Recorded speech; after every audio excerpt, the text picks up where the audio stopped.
Самое древнее и самое большое песенное сказание якутов Аланхо.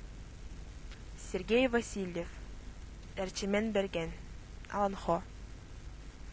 За облачной далью седой старины, в пределах цветущей лесной стороны, на тверди гранитных сбежавшихся гор, на стыке сдружившихся рек и озер, не очень просторно, но и не мала, когда-то страна Аинов была.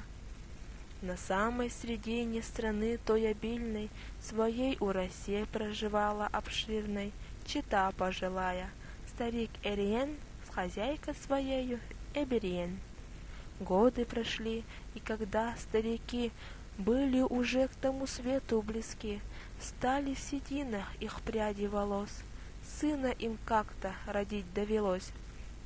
Уже однодневный он стал годовалым, на третий перечить себе не давал он, и трудно им было поверить глазам, их сын вырастал не по дням, по часам.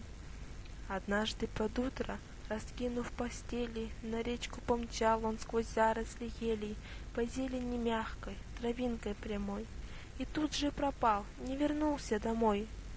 На север они отослали конца, на западе долго искали юнца, на юге спросили о сыне своем, к востоку сходили проведать о нем.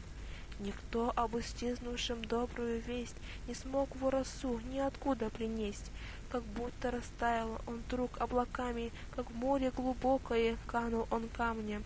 И все же надежд не теряли они, все ждали и ночи, и долгие дни. И топот однажды донесся до них, сравнялся с двором и мгновенно затих. Приезжего видеть мешал им забор, они поспешили из юрты во двор и видят, как холм, приподнявшись высоко, стоит перед ними зеница их ока, зубов их жемчужных опора десна, дитя их родное, их жизни весна. Берген, богатырь, неразлучно с конем, всегда находился и ночью, и днем, и вот на 30-е сутки пути ему удалось Махсогола найти.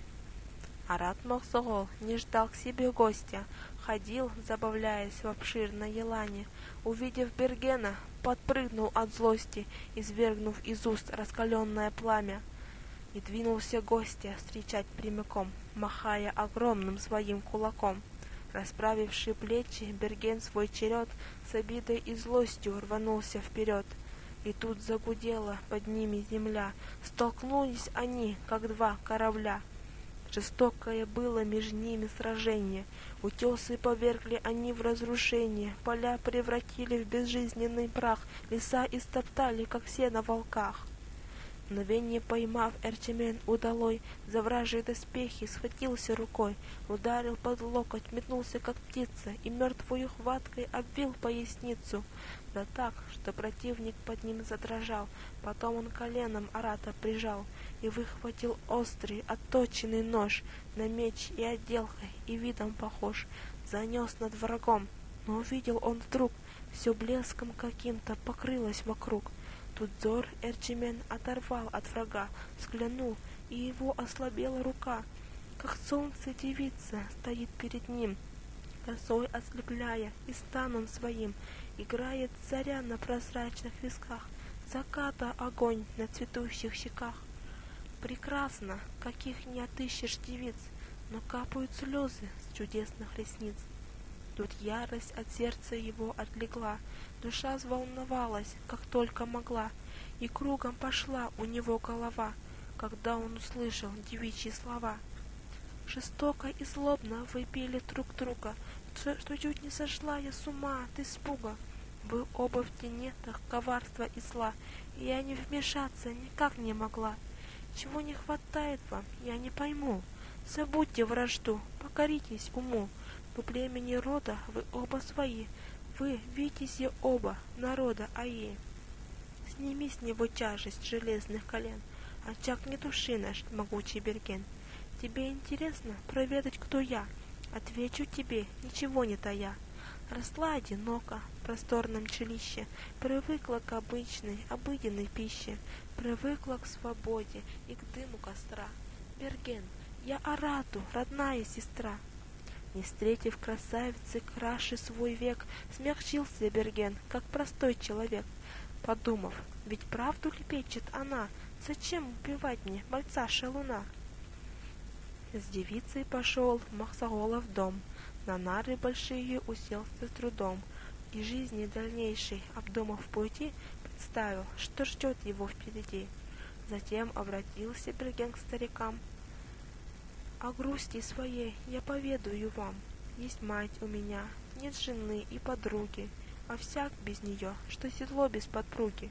Задумал женой для себя я найти, чтоб с ней разделить и любовь, и пути. Вы можете мне в этом деле помочь, подруги и жены отдать свою дочь. На это ему старики отвечали. Ты, молодец, вызнай всю правду вначале. В наперстках не видела дочь нашу толку, в руках не держала с рождения иголку. Шить обувь и штопать она не годится, и жарить, варить не ахти мастерица. Не любит она и домашней возни. Такое понравится, что же, возьми, — ответил Берген старикам. Не беда, распутывать нитки заставит нужда, а голод почувствует, стряпать начнет, не сердце мое молодецкое льнет.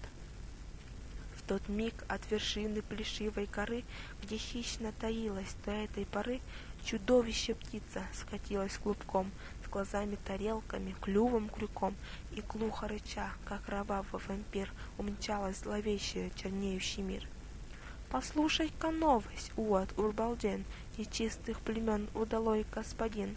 Коль спишь, отдыхаешь, вставай поскорей, внимай удивительной вести моей. От века до ныне неслыханное, никем из живущих невиданное. Светлее луны уродилась краса, девица, зарею сияют глаза. А имя прекрасной девицы Куо, сестра Махсаола, живет у него. Стройна, удивительно, впору бы ей, властитель, женой оказаться твоей. Но я опрометчиво прибыл один, посватать ее для тебя, Урбалден. Со мной одночасно, что стало бедой, туда заявился Берген молодой. И сватает силой ее он теперь, и бесится, словно затравленный зверь. Арат Махсаола, что против был, безжалостно, словно собаку избил. Гляди, проморгаешь, и к месту тому тебе бы явиться сейчас самому. У бранного поля в конце уже дня Берген соскочил с вороного коня, немного колени размял и бока, и тут же увидел злодея врага.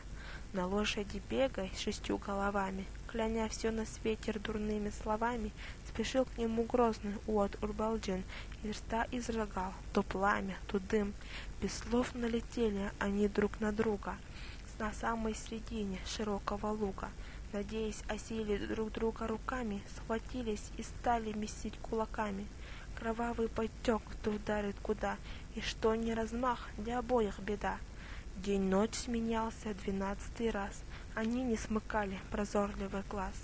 Неделя прошла, повздыхали лишь оба, желая друг другу могилы и гроба. Не меньше недели еще пролетело, пока Чонкукур наконец то и дело стал против усилий, желания и воли рукой опираться на брат. Берген не утратил тут времени даром. «Навек пусть исчезнут коварство и ложь!» — воскликнул Берген, и отточенный нож, насколько позволили злость и рука, всадил он в жестокое сердце врага. Затем изо рта экзекьютора торопливо он выхватил камушек с ярким отливом, взволнованно вскрикнув, метнул его вверх, туда, где ему вновь привиделся стерх.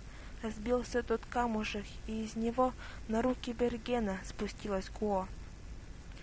Их ласково встретил старик Эриен с хозяйкой своею Эбериен. И тут же на свадьбе, в знак вечного братства, гостям подносились чароны и яства. В красивой одежде, наряде богатом, Арат Махсаол был почтеннейшим сватом.